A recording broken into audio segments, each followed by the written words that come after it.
welcome to another edition of the 1% Better podcast with your host, Rob O'Donoghue. There you go. Over to you, Marianna. Okay, so the deep work by Cal Newport.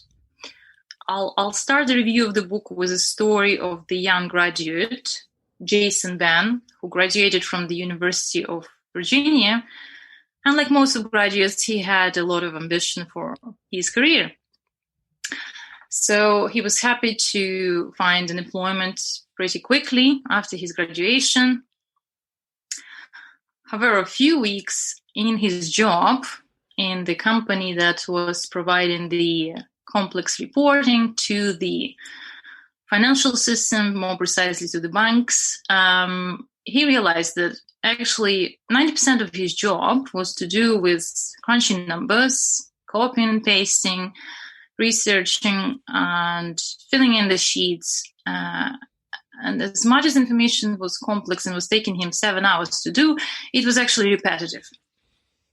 And because it was repetitive, the young graduate was able to open up a few knowledge articles, read a little bit about macros, automation that doesn't require coding, and he was able to actually automate his work and reduce 7 hours that he was doing daily into just 1 hour where he hits the button and all the work is done for him. So with that great start, you'd be thinking, okay, so, this guy is really, really skilled now and he's set for success. It wasn't the case because there wasn't really much else for him to do, and he was spending the 90% of his time just browsing the internet now that his work was done. And he wasn't happy with this because he just couldn't imagine, the skills of Excel and macros will get him far in the world, and he didn't want to be called just a human Excel spreadsheet. So he took the drastic measures. He announced to his parents that he is moving him back into his bedroom because he's quitting the job. He's not happy with the job, and he's going to learn coding.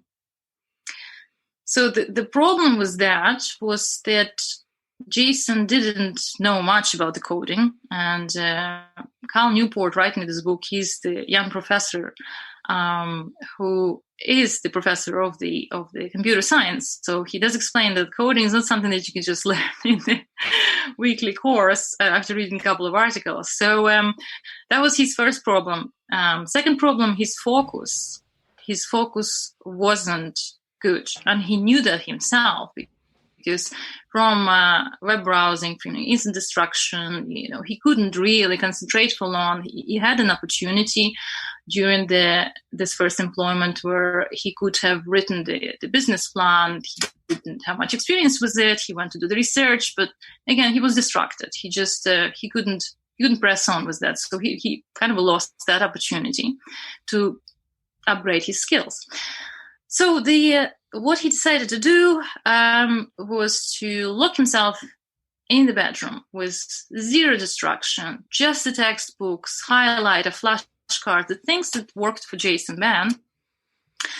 And that's exactly what he did. So beginning was tough as usual, but then as he persevered, he could actually maintain his focus for longer and longer. And it got to the point that he actually managed to accomplish quite a lot, and he was able to maintain focus to the maximum human capacity, which is about 4 hours per day. So with that, he got himself signed into the coding boot camps. They're very famous for teaching people to code very quickly. However, they're extremely demanding, and the rate of success is quite low. In his camp, there were only about 50% that managed to graduate. Well, Jason Ben was one of the graduates, thanks to his newly learned skill of focusing deeply on what he needed to get done. He was top of the class. He got a job very swiftly in one of the startups in San Francisco as the developer coder, and his new income was $100,000 starting salary, and it was only starting with no limits to grow. Versus as a financial consultant, that he was originally hired, 40,000.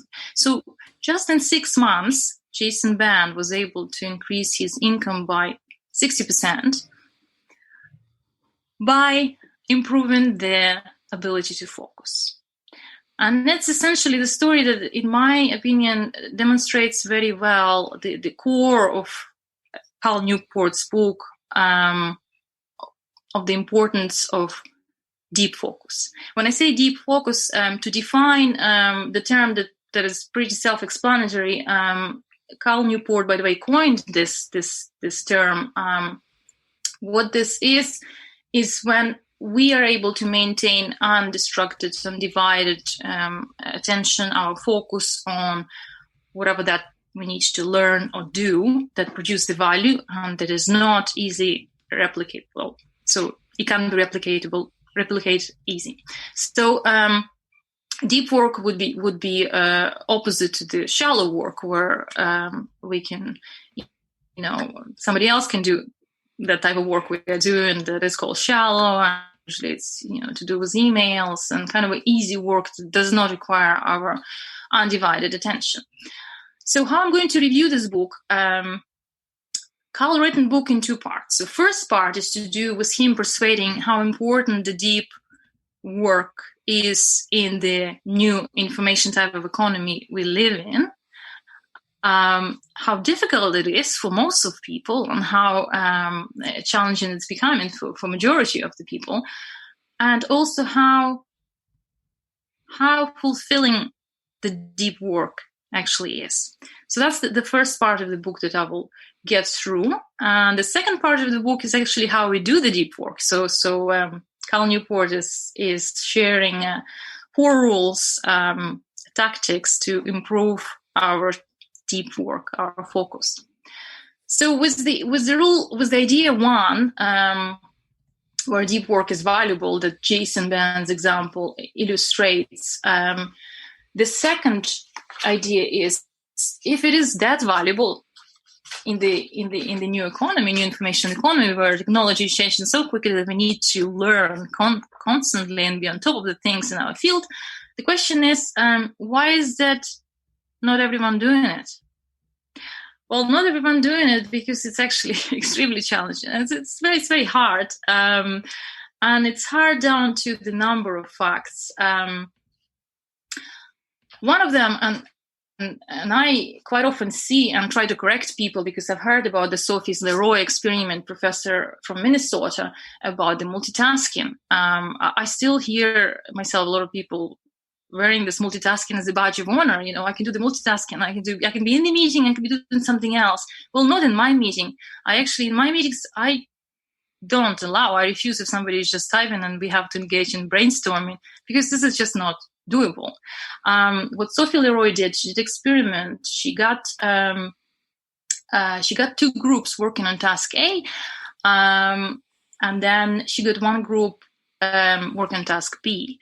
And when she asked the group B to switch from task A to task B, they actually were not as productive as the group who were allowed to finish working on the tasks that they were working. Mm-hmm. So when you switch from one task to another, you still have a residue of your attention in the first task.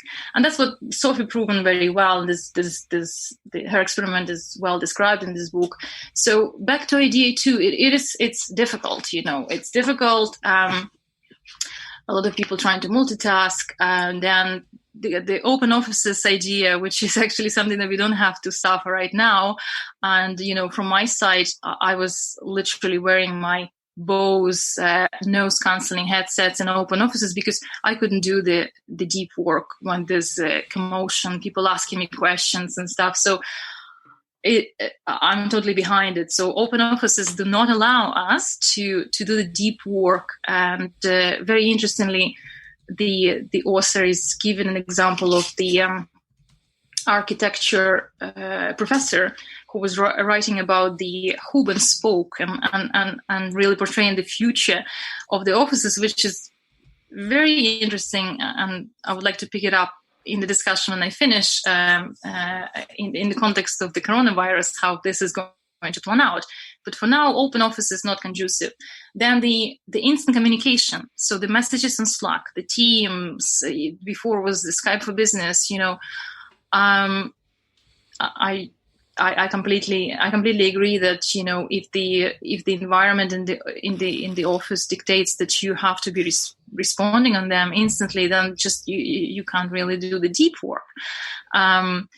As well as the social media, the internet, something that the perfect companion to Cal Newport book, the Make Time book, something we addressed before in the previous podcast, Make Time, the authors call them infinity pools. So all the pools of information that constantly get replenished with the fresh content, with very tempting content, a lot of interesting stuff. So this is not conducive when you have to do research in the office and, from one thing you jump to another. So they are kind of three detractors that make deep work is difficult and thus rare. Then another interesting question that Cal answered very well is to do with, how did these distractions get adopted systematically as the right thing to do? It's a very, very valid question to ask. Why is that, management of the companies do support them if they are so destructive to the very core ability of us to produce the value while we are in the offices? Well, the thing is that in this new information age, we are no longer, cranking widgets. It's no longer industrial type of economy where we can compare like for like, apples for apples. It is actually very difficult, and middle management need to understand themselves exactly what people do in their diverse fields to actually appreciate and value their progress on the deep work, which is not very straightforward to measure. So therefore, they seek superficial proxies of progress. People running up and down the stairs, people talking, a lot of paperwork, a lot of commotion. And yes, and as an outcome, it's just hard to measure. My personal chat was my very good friend who's very talented developer. The company that she left and works for the new startup as the developer. I remember she was telling me that the middle management, this lady used to ask her quite often why she's staring in the window. In fact, she didn't understand, that her quality of coding was so good that rarely people after her had to change the code, and the very fact that she was looking at the window, she was actually thinking how to actually make it effective and write that line of code that would actually be of value to the company, rather than staring at her screen without interruption. So needless to say, she left the company, with that very shallow understanding of the work that she was doing. So that's the idea too of the deep work is rare and difficult that Cal illustrates in the deep work.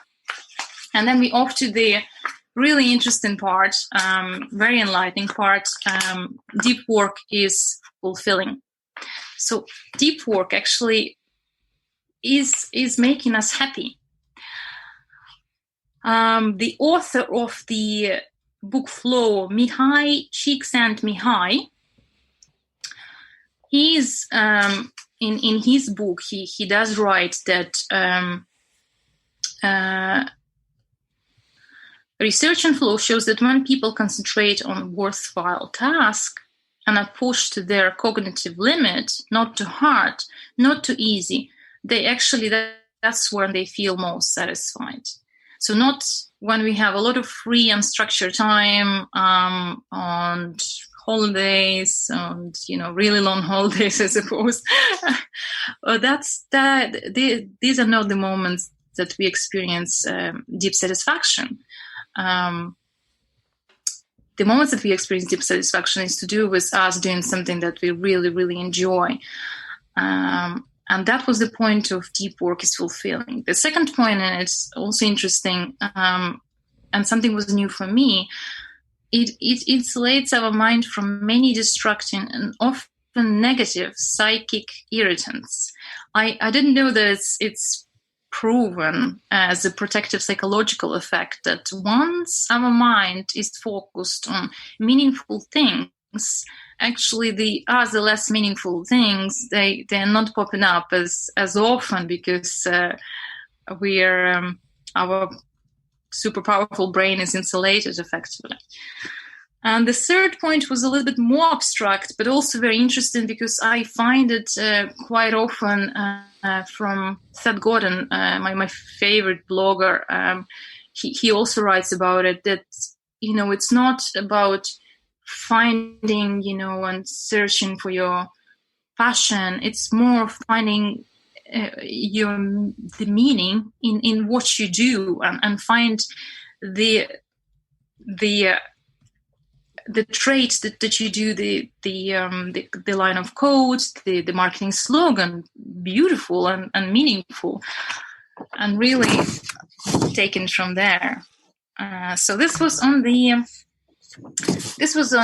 about how deep work is making us happy, and they are literally, the first half of the book. I reviewed this point, and now we're into the second half of the book, which is about how do we actually make the deep work. How do we do it? How do we practice it? So with the first rule, to work deeply, Cal Newport suggests that we don't just rely on the willpower, because we only have finite amount of willpower each day. What he suggests is that we make deep work a ritual or habit, and so we no longer have to just rely on the willpower. So how do we make this ritual a habit? He gives us 4 types of deep work scheduling. So first two, I'm going to go very quickly, because it's something that pure mortal like us are not going to achieve. First is called monastic schedule. It's when you remove as many shallow work tasks from your life as possible. You outsource any necessary shallow work tasks to assistants. You spend nearly all your time on deep work. And like a monk, spend your time somewhat isolated and in deep focus on your work.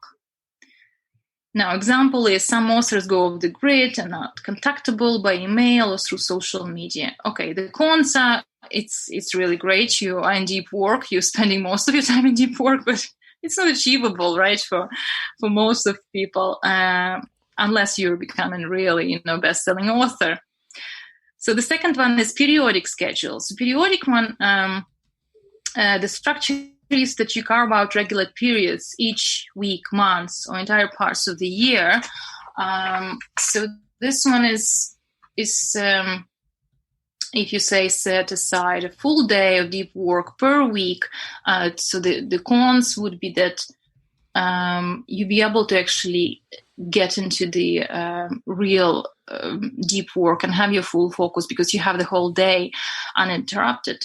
Again, in terms of, it's not that realistic. It's a little bit more realistic than the first one, but not for most of people to have luxury, a whole day or 2 days per week just doing your deep work. So the next one is called rhythmic.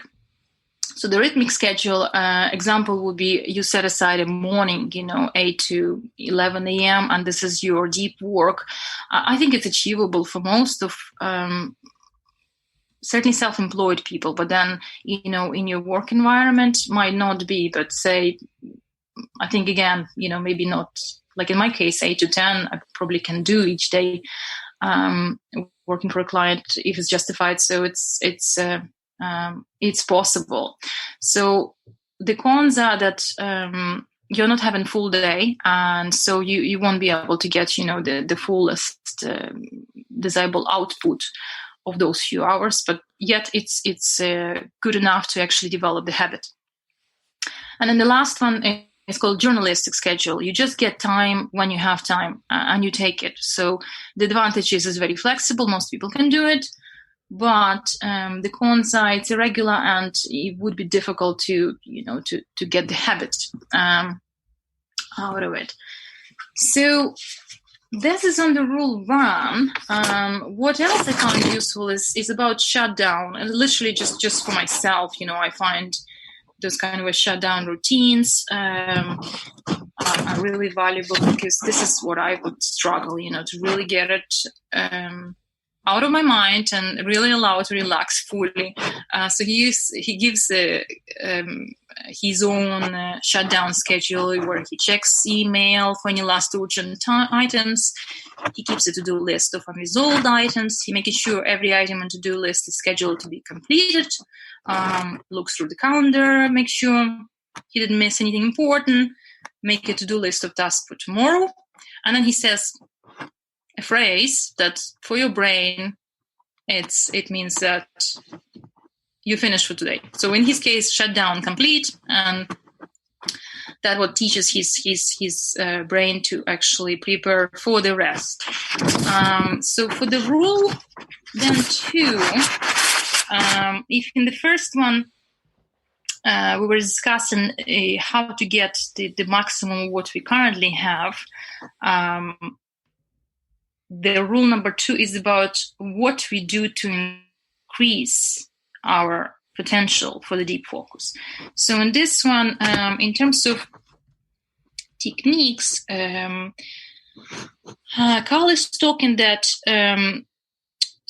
about internet time limitation and the periods of time when you're not checking internet and stuff. They're quite self-explanatory. He talks about productive meditation, which I think is good. I don't think I come across this term, and it was a little bit conflicting in a way that productive meditation is actually when you try not to do the work related, but I can see where Cal finds a really great point in doing it, in doing problem solving thinking while you actually walking, or you're running, or you're doing semi kind of a rest activities. I've heard about this really being great, and people getting great ideas if you prime yourself and you think yourself. And of course, if you have ability, then record yourself when you're on that walk, when you get this great idea, and you capture it. So Cal advised that, like in mindfulness meditation, that you notice when you've lost your focus and bring it gently back to the problem. So you keep kind of thinking of that problem when you're in the semi-relaxed state of mind. That works for him, and he advises this as a tactic to improve the focus that you have for your deep work. The third one is pretty good, is memorization techniques. So he talks about, people that are not naturally having a great memory, but becoming a champions because of the techniques that they use and their ability to focus through the memorization techniques that they've learned.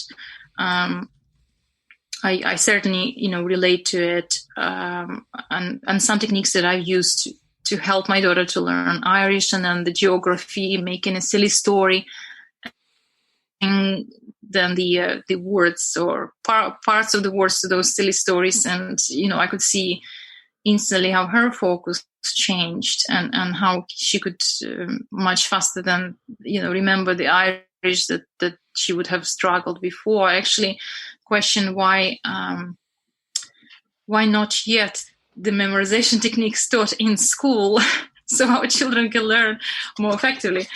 So completely agree with Cal that this is a powerful technique. The more we use memorization, the more we practice, the more we actually improve ability to focus, and so we can improve our deep focus. So that was the rule 2, and then after the rule 3, constraint, your distraction, quit the social media. Again, I wouldn't be, and Anisa Cal writes that, completely quit. It's just what works for each of us. And really it's examining, do you get more benefits from the social media rather than disadvantages. So really need to kind of justify your internet usage, reason with it, and use what you need for your business, for your career. That's on the rule 4. So in the rule 3, so the rule 4, the last one, is about cutting out shallow work. How do we reduce the shallow work that doesn't contribute to our goals as a deep work does? So his advice is constrain your work time each day and week. So productive type of personality, I relate to it. We just want to get so much done in a day. Like we tempted to work endless hours without much rest, but this is no good. And perfect companion to this book is make time, and authors do talk about this. It's just we have to energize ourselves. We have to allow ourselves to be restful. So in the context of cutting out the shallow work, if we constrain ourselves, we tend to do the deep work, and then the shallow work is usually is not as important, and it could be done or doesn't need to be done. Author gives an example of a Basecamp software company where they actually cut the work days from 5 days to 4 work days, and they've noticed that the fulfillment, how happy employees were and how productive that they were, all the positive signs were there. That this is really, really great for the company's culture. So plan out every minute of your day and quantify depths. This is, again, it's something that if we plan our days in the blocks in the calendar, then we tend to really value the time and prioritize it, and that really works well. Cal talks about setting budget with your boss for shallow work as well. It's a good conversation starter. He says, start with a high-level goal. The deep work components of your time generate the most value for the company. Does the boss agree? It's important that deep work not be seen as an indulgent luxury, but rather as the best place to spend time. And that's how you have this conversation. And when replying to an email, articulate the current state of things, where the ultimate goal is, and what is the most effective next steps are. This is really, really instruction. Quite often, I need to do it myself. Because you get the lines in email, like any thoughts. So person writes you an email, any thoughts, any questions, without actually looking into the document, without doing the deep work. And the expectation is that, your colleague would do so. Once again, the emphasis on the deep work becoming so valuable, but also so rare. It's just so right, because it's certainly something I see. And his advice, where you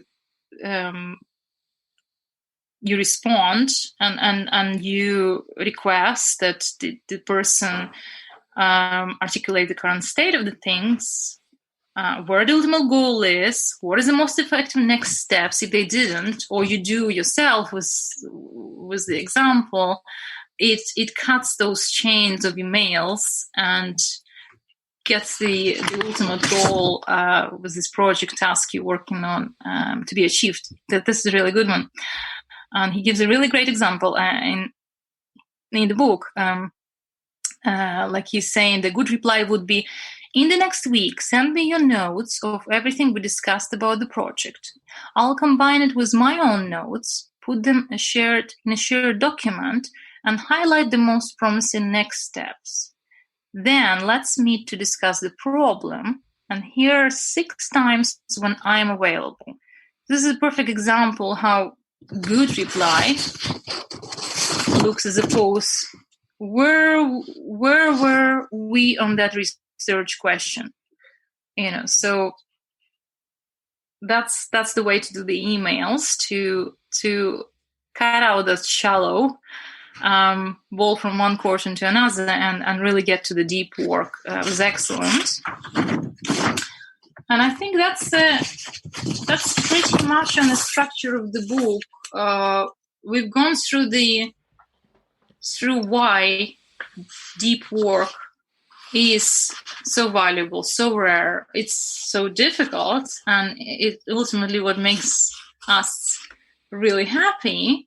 And we've gone through the tactics, how we can maximize what we already have in the way of current state of our deep work, then improve that and cut out the shallow work.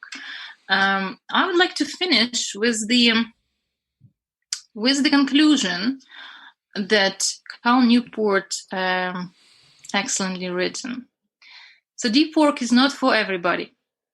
It requires hard work and drastic change to your habits. For many, there is a comfort in the artificial busyness of rapid email messaging and social media posturing, while the deep life demands that leave much of it behind. There is also an easiness that surrounds any effort to produce the best things you're capable of producing, as this forces you to confront the possibility that your best is not yet that good. It's safer to comment on our culture than to step into a Rooseveltian ring and attempt to wrestle it into something better.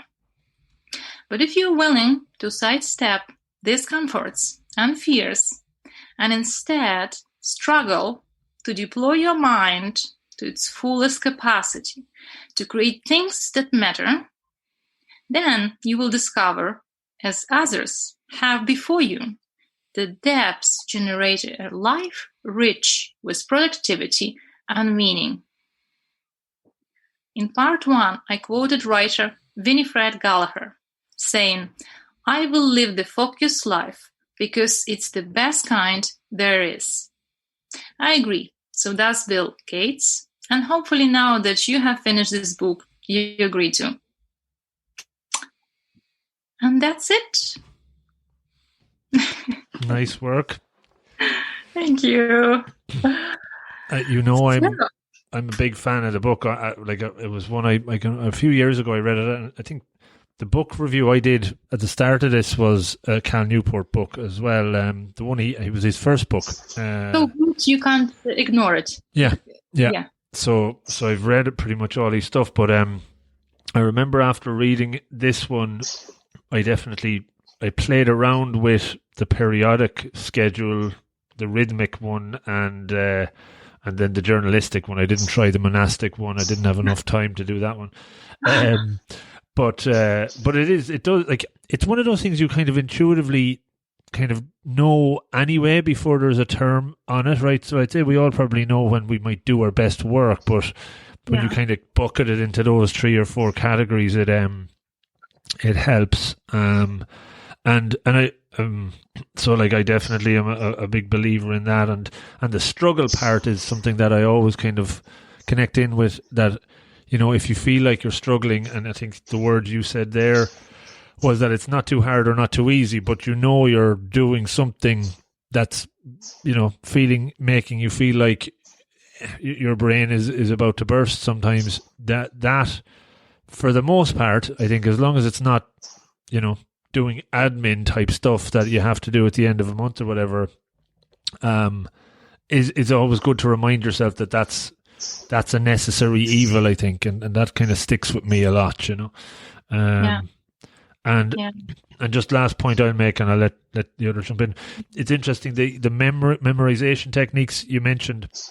Mm-hmm. I interviewed a guy on the podcast a few years ago, Ben Pridmore, I think the guy's name. He was the world memory champion a couple of times, and he used the memory palace. Did Cal talk about that? Yeah.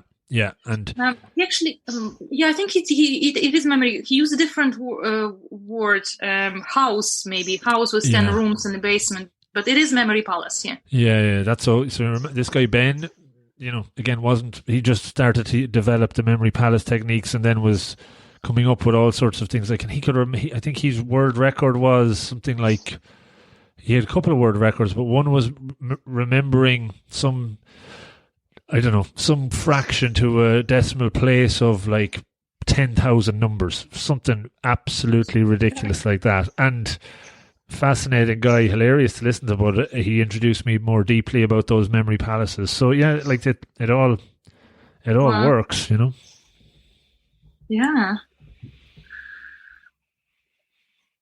Well, for me, Marianne, it's really about the challenges, I think, of remote working. That like it's a thing that deep work has never been needed more, but it's never been so difficult to do it. So I guess is there any things that you really sort of, the things that work for you that would be worth sharing? Yeah, on the deep work, the Bose cancelling earphones when I was in the open office, they worked for me to the extent, and then going to the places where there's no distracting sound really worked for me. Just for my personality, it really does, and it's easy for me to spot the different personalities in the teams that I'm working with. So when we had to work on really deep stuff, and a lot of thinking and writing had to be done in one part of a project a few years ago, there was a member in the team, quite introverted, but I could see that only she could do that piece of work. And with the open plan office expectation, I just told her, if anybody asks why you're working from home, send them to me. I look at myself, I said, it's not going to be done. If you're going to be in the office, people constantly come into you, you're distracted. And that worked, I said, just 3 days, take 3 days, don't come into the office. This is your task, nothing else. And really, really worked. Yeah. And then Marianna, the concept of like collective deep work then. So like, in the office, you'd be kind of saying, right, let's go in, let's lock the door, and we're not coming out until we have this job of work done. And that really kind of set the environment for, okay, focus, let's get it done. Yeah. So work has never been more challenged now. Yeah, gosh. From the past, so this kind of a collective one, I was lucky to work in this Center of Excellence in IBM, the hub that they built when the manufacturing was gone to the China and Singapore in 2010, 11, and they built this excellence, and they used this type of a hub and spoke principles that actually Cal Newport writes in the book. The only difference was that the default was everybody in an open place, and then when you need to go in and think easy yourself, you get into the sound blocking rooms, or you have a kind of a war type of war room, they called it, where the group of people can brainstorm for the whole day. So that was actually, that was working to the extent if the defaults were changed, where Cal says default should be everybody's in their soundproof deep work type of rooms, and then serendipitously you walking down the stairs and you meet people and ideas gets bounced and you exchange around the coffee dock. I'm behind it. Yeah, that's kind of a good. I don't know whether you guys seen the advertisement for the cabins, like soundproof cabin for one person too. You've seen, Rob, yeah? It's just the stuff we're reading. They're popping up, and I wonder whether they adopted them for the COVID, but they originally were designed as a Cal's right. The professor in architecture suggests this hub and spoke concept, where you get into your spoke, your cabin, and then you walk to hopes when you need it. Mm-hmm. Yeah, no, I'm not sure. I know I've seen them, but I think that like that hub and spoke and, you know, hybrid work was going to happen in the next 5 to 10 years. I think it's just that it's accelerated now in the last 12 months, that it came along a lot faster than anyone predicted, but it's here.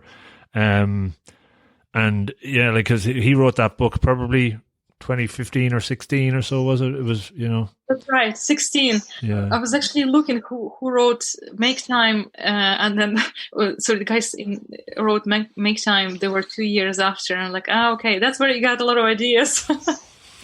They definitely probably did. Did he mention anything about the asynchronous work? That's kind of getting a lot more traction. It's nothing. It's just another name for kind of, you know, working like asynchronously in the kind of new hybrid organization, the new remote working, where you're not obviously synchronously. You're not just in a live meeting. You're doing work.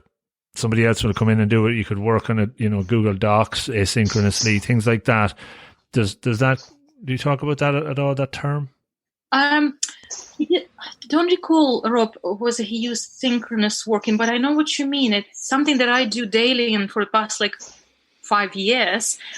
He does give an example of the perfect type of the email feedback, where you don't just football with one phrase, but you give a kind of a plan going forward, where he suggests that I will review, I'll combine my written notes with your written notes in this shared document, and then two of us can discuss the next step from this. That's what you mean, yeah? The shared document. That type of kind of collaboration, but it works well in a kind of a deep work mindset, because you can kind of, even to your point, Declan, it's like a collective deep work, but not synchronously necessarily. It could be asynchronous. Definitely.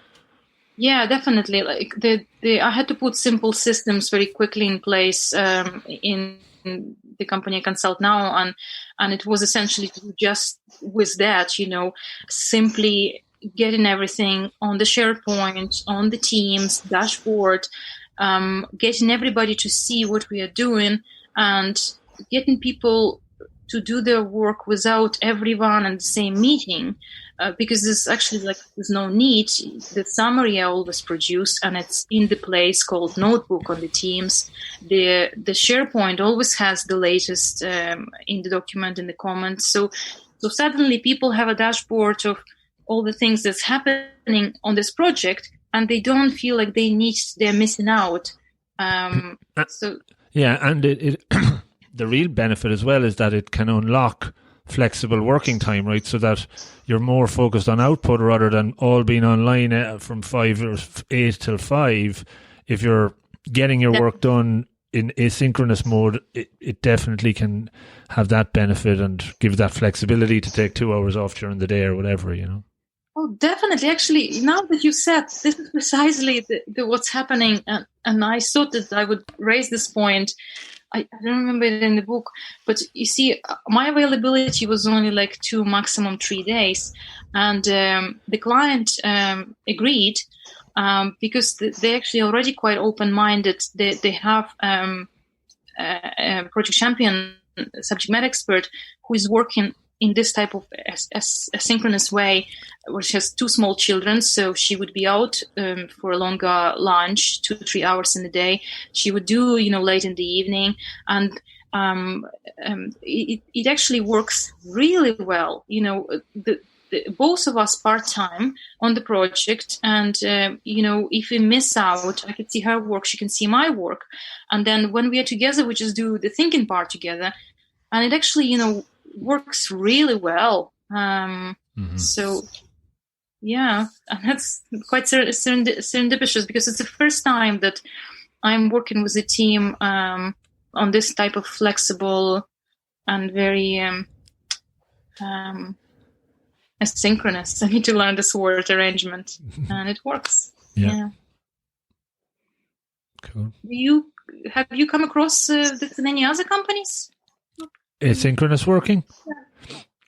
Well, yeah, like a lot of organizations are kind of doing it maybe without calling it that in lots of ways, but it now is getting that badge a bit more. But I think, again, because of the flexibility people need, and you're not just working 40 hours a week, you're delivering X amount of output a week, and some people could do that in 10 hours. Like I think we mentioned that last time around, and some could do it in 40, but you can be measured on output in that respect. But yeah, I think it's part of the hybrid organization, hybrid work that will happen. Yeah, that's really interesting.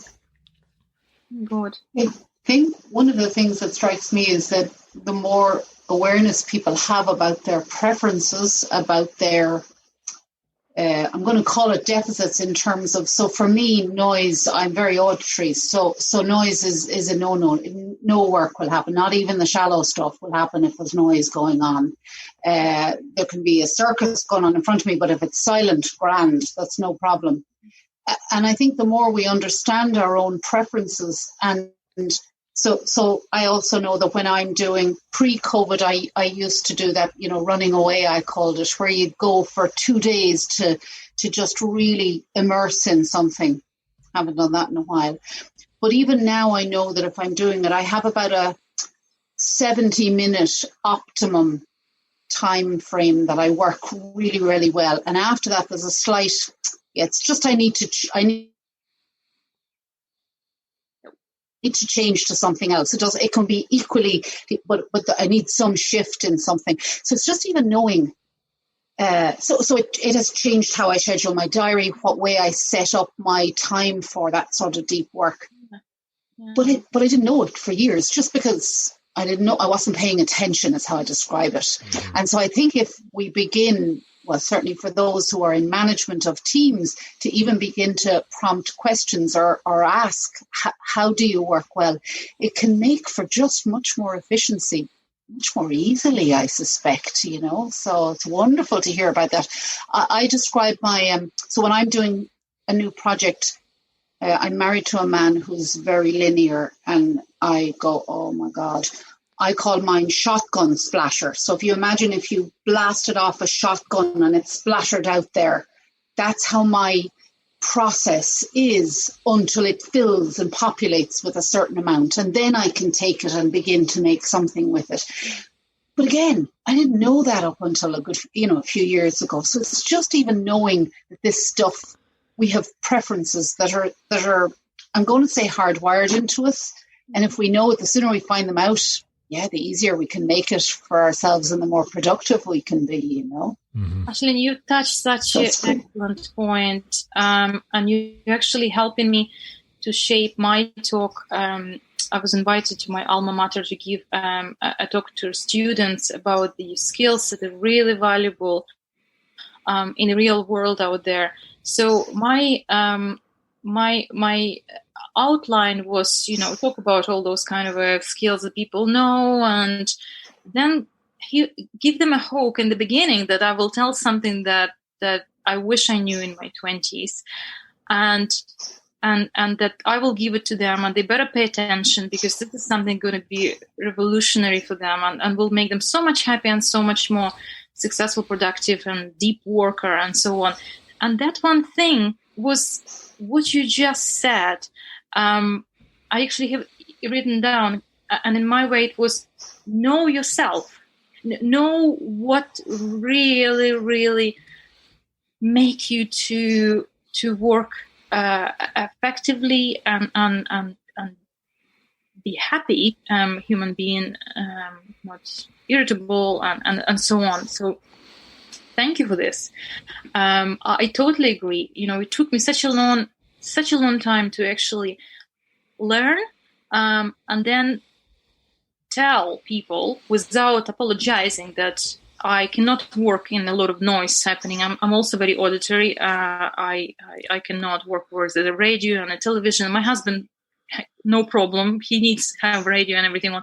I absolutely cannot. And it's just this particular type of people. I can only get into real quality work. I can sustain my focus for a very long time, but it needs to be silent. So my kind of bosses were real theory. But essentially, this is going to be my tip. Like, learn about yourself, your preferences, how you learn, and what irritates you, what doesn't, and where you need to improve early on in your career. And you'll be so much more happy. Yeah, and be open that it can tweak and change, and may need to tweak and change as you move through different roles, or as you age, or as different challenges appear. It's, we are very dynamic as beings. So yeah, definitely. Thanks. Can I ask one question? You said very early in the book review, you talked about sort of a maximum focus point for people of, I think I remember something like 4 hours. That caught my attention. So can you tell me a little bit about that if you have the time? Yeah. There's been research done, and Cal references, I don't remember who did this research. Maybe you can help me, Rob, but certainly he references that 4 to 5 hours is the maximum of deep focus that human being can sustain per day, and only in cases where you've trained you to be focused on the task at hand. So it will not happen automatically, not for somebody who is a beginner, the college graduate. I think there was example probably just an hour. You're starting with an hour of uninterrupted deep work, and then you increase it. And how you increase it, you keep resisting the urge to check and do something else. You bring attention back on the task, and each time you do it, if I remember correctly, melanin is the substance in our melanin, yeah. Called myelin. Mm-hmm. Oh, thank you. In the brain, whereas the more we do, the more it's reinforced, and our circuit doesn't be, frazzled. It knows that we're in the deep focus and help us to be in the deep focus, if I explain it correctly. Great. Okay, I must check it out. It just caught my attention. I went, I see that. So thank you. I'm looking for it here as well. I can't find a name, but I do recall that kind of 4 hour block as kind of one of the areas to look at. Mm-hmm. And yet we send children to school all the time for long hours and tell them to do 3 hour exams and then study afterwards. Yeah. And it's like, seriously. Yeah.